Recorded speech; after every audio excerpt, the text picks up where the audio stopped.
आम ना लेना आम के बदले, ये तो मशहूर है भीख मांगने वाले। डॉलर की ऊंची उड़ान है जी। लग रहा था कि मामला स्टेबिलिटी की तरफ आएगा, लेकिन नहीं। वो हमारे यही स्टेप्स हैं जो हमें यहां पर ले आए हैं कि हमें आईएमएफ की मिन्नत तरला करना पड़ रहा है 1.2 बिलियन की। लेकिन भारत आज कहां पे खड़ा है बताने की कोई जरूरत नहीं है। पाकिस्तान अल्लाह ना करे खाकम बदन, लेकिन डिफॉल्ट की तरफ बढ़ता जा रहा है। एक चीज जो भारत और पाकिस्तान में जिसने डिफरेंस क्रिएट किया, भारत ने लैंड रिफॉर्म्स कर दिए। बड़े लैंड ओनर्स, जागीरदार, नवाब तकरीबन खत्म कर दिए। आम देकर भीख मांगने वाले लिमू निचोड़ किस्म के वजीर आजम से हम देख रहे हैं कि डिफॉल्ट की बातें की जा रही हैं। डॉलर की कदर आज फिर बढ़ गई है 8 रुपए। सिचुएशन में जब मामला जो है वो हद से बढ़ चुका है, तो किस तरह से फिक्स किया जा सकता है इकोनॉमी को? और जो अभी हम रूजवेल्ट होटल की निचकारी का सुन रहे हैं और एयरपोर्ट्स की निचकारी का सुन रहे हैं, तो आपको फिर बात करना पड़ेगा आईएमएफ के साथ, एंड यू हैव टू। इसलिए आपके जो दोस्त हैं और जो भी हैं, उन्होंने कह दिया है कि आईएमएफ प्रोग्राम रहेगा तो हम आपके साथ हैं, वो नहीं रहेगा तो मुश्किल। कोई फर्क नहीं पड़ता। हो सकता है वन थिंग, एंड सेकेंडली उनके पास तो कुछ सामान है भी, अफगानिस्तान का तो मुझे पता नहीं, मगर उनके पास ऑयल है, गंदम है, रूस के पास। What do we have? Barter. तो क्या हम इस क्राइसिस से निकल पाएंगे in the absence of IMF deal? जनाब,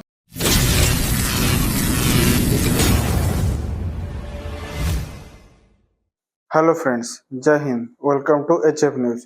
आइए देखते हैं पाकिस्तान मीडिया के लेटेस्ट वीडियो। खबर ये निकल के आ रहा है कि पाकिस्तान बोल रहा है अभी बार्टर ट्रेड करेगा, जो पहले ज़माने में होता था। पाकिस्तान बोल रहा है कि हम बार्टर ट्रेड करके हिंदुस्तान को पीछे छोड़ देंगे। जैसे कि आपको पता है, बार्टर ट्रेड का मतलब दाल के बदले चावल, कपड़े के बदले बर्तन, जो पहले ज़माने में होता था। पाकिस्तान बोल रहा है कि वो ईरान और अफगानिस्तान के साथ बार्टर ट्रेड करेगा और हिंदुस्तान को पीछे छोड़ देगा। पाकिस्तान मीडिया का इसमें कुछ मिक्स रिएक्शन है। पाकिस्तान मीडिया इस बात को सही से कुछ नहीं बोल पा रहा है। पाकिस्तान बोल रहा है कि हम बार्टर ट्रेड करके हिंदुस्तान को बहुत पीछे छोड़ देंगे। मुझे समझ में नहीं आ रहा है कि इनका दिमाग खराब हो गया है, क्या हो गया है। हिंदुस्तान अभी कहाँ से कहाँ पहुँच गया है और पाकिस्तान बोल रहा है कि हम बार्टर ट्रेड करके हिंदुस्तान को पीछे छोड़ देंगे। आइए देखते हैं पाकिस्तान मीडिया की इस लेटेस्ट वीडियो को। मैं मिलता हूं वीडियो के एंड में। अभी हम फारूक सलीम साहब से गुफ्तगू कर रहे थे, तो उन्होंने तो बार्टर सिस्टम को आटे में नमक के बराबर करार दे दिया। आप भी यही समझ? ये 3-4 मुल्कों के साथ हम बार्टर ट्रेड करेंगे तो क्या कर लेंगे, और दोनों तरफ अभी नेटवर्क्स बनेंगे आहिस्ता आहिस्ता, फिर उस ट्रेड को मैच्योर होते हुए भी काफी टाइम लगेगा।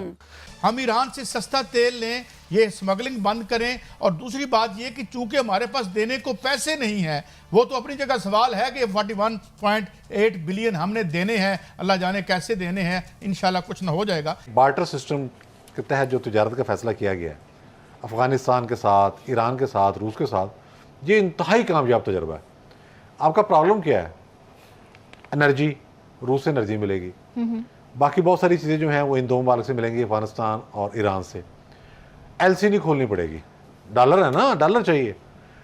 जिस मुल्क ने अपनी करेंसी में कारोबार करना शुरू किया है, उसने बहुत तेज़ी के साथ अपने ज़र मुबादला के ज़खायर में भी इजाफा किया, क्योंकि डॉलर का अंसर निकल गया ना। अगर हम ग्लोबली देखें तो 21% डॉलर पर इन्हिसार कम हो गया है पूरी दुनिया का, ये जब अपनी करेंसी में कारोबार शुरू किया है। बांग्लादेश की तरक्की का आप राज जानना चाहते हैं तो आप देखें, सिर्फ इंडिया के साथ उसका जो अपनी करेंसी में लेन देन है वो इतना ज़्यादा है कि उसके नतीजे में उनके रिजर्व बढ़ गए।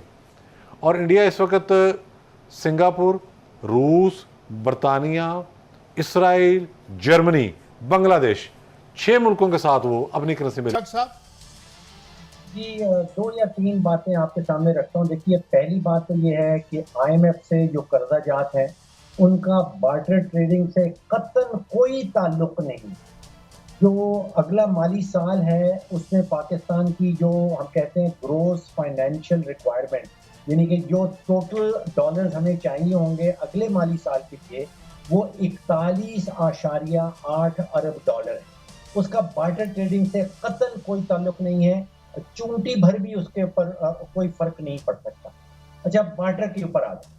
देखिए, बार्टर ट्रेडिंग आज से कोई 3,500 साल पहले एक नॉर्मेलिटी हुआ करती, जब करेंसी इजाद नहीं हुई थी। तो एक तो मुझे ये समझ नहीं आ रहा कि क्या आज 2023 में सन 2023 में हम कोई 3000 साल पहले जाना चाहते हैं, जो काम 3500 साल पहले होता था जब करेंसी इजाद नहीं हुई थी, अब हम दोबारा से वो काम शुरू करना चाहते हैं। तीसरी बात, देखिए जो 3 ममालिक का आपने नाम लिया, रूस, अफगानिस्तान और ईरान, ये पिछले 75 साल से जब से पाकिस्तान बना है, हमारी इनसे जो ट्रेडिंग है, जो तजारत है, वो कोई 3-4 बिलियन डॉलर से ज़्यादा की नहीं होती। पाकिस्तान की सालाना तजारत जो है दुनिया भर के साथ, वो कोई 100 अरब डॉलर की है। 70 अरब की हम 75 अरब की इंपोर्ट करते हैं, 30-31 अरब की हमारी एक्सपोर्ट है, तो लगभग 100 अरब डॉलर की आप समझे कि तजारत है। उसमें से कोई 3% जो है या 4% आप कर लें, वो इन 3 मुल्कों के साथ होता है, और वो होता है डॉलर्स की बातें। अभी बार्टर नहीं आ रहा। देखिए बार्टर का एक मैं आपको अगर इकोनॉमिक्स की थोड़ी सी टेक्निकल बात है, फिर मैं कोशिश करूँगा आपको समझाने की। बार्टर ट्रेडिंग उस सूरत में होती है जब when there is a double coincidence of wants. Double coincidence of wants, इसका मतलब क्या है? इसका मतलब ये है कि पाकिस्तान में एक कंपनी ए है जो कि कपड़ा बनाती है, और अफगानिस्तान में एक कंपनी बी है जो अनार उगाती है। अब ये दोनों कंपनियां आपस में ट्रेड करना चाहती हैं, तो ये सिर्फ उस सूरत में हो सकता है जब जो कपड़ा बनाने वाली कंपनी पाकिस्तान में है वो चाहे कि मुझे अनार चाहिए, और जो अनार उगाने वाला है प्रोड्यूसर इन अफगानिस्तान, वो ये चाहे कि जी मुझे कपड़ा चाहिए। अगर इन दोनों को एक दूसरे का माल चाहिए तो फिर तो बार्टर ट्रेड हो सकती है। फिर यहाँ से ये कपड़ा भेज देंगे, वहाँ से वो अनार भेज देगा, और फिर जब अनार यहाँ आ जाएंगे एक कपड़ा बनाने वाले के पास, तो वो कपड़ा बनाने वाला अनार का क्या करेगा ये मुझे नहीं पता।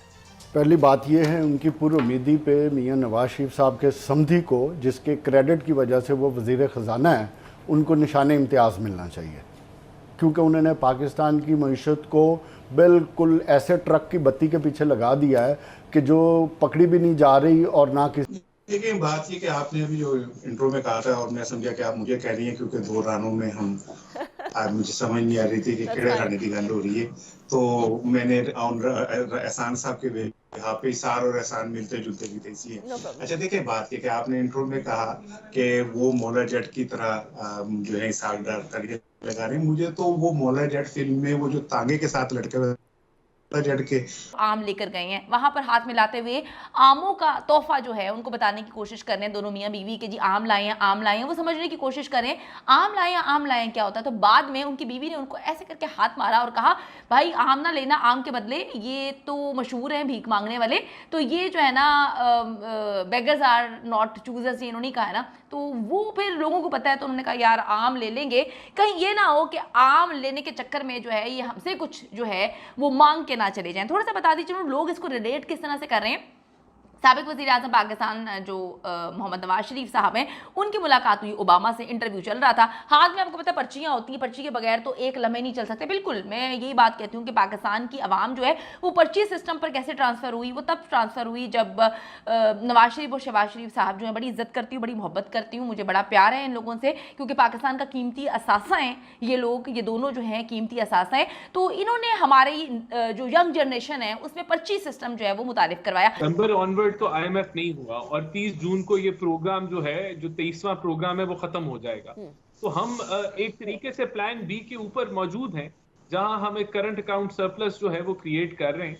अगर लेकिन अब हुकूमत बड़ी क्लियर है इस बारे में कि हमें एक 24वें प्रोग्राम में जाना है IMF के, और ये जो बजट भी बनाया जा रहा है इसमें डेटा शेयरिंग हो रही है IMF के साथ। जहां तक ऑलरेडी IMF की शराइत है, देखें अभी भी हम पूरा PDL चार्ज कर रहे हैं।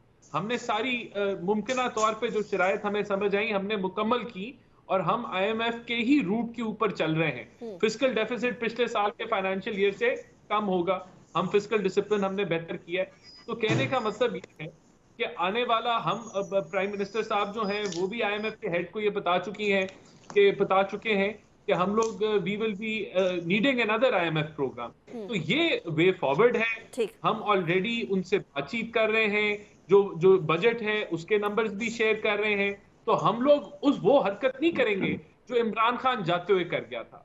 हम लोग जो है नई हरकत हमने करेंगे। अपनी पॉलिटिकल कॉस्ट नहीं देखी, हमने पॉलिटिकल कॉस्ट नहीं देखी, हमने वो फैसले किए जो कड़वी गोली थी, लेकिन हमें भी खाना जरूरी थी और अवाम जो मईशत को भी खिलाना जरूरी थी, क्योंकि ना ये रास्ता इख्तियार करते तो जो अभी हमें बुरा लगता है इससे 5 गुना ज्यादा मुश्किल हालात होते। ठीक है, अच्छा वैसे तो दोस्तों, जैसे कि आपने वीडियो देख लिया है, वीडियो को लाइक कीजिए, शेयर कीजिए और अपना ओपिनियन कमेंट सेक्शन में बताइए।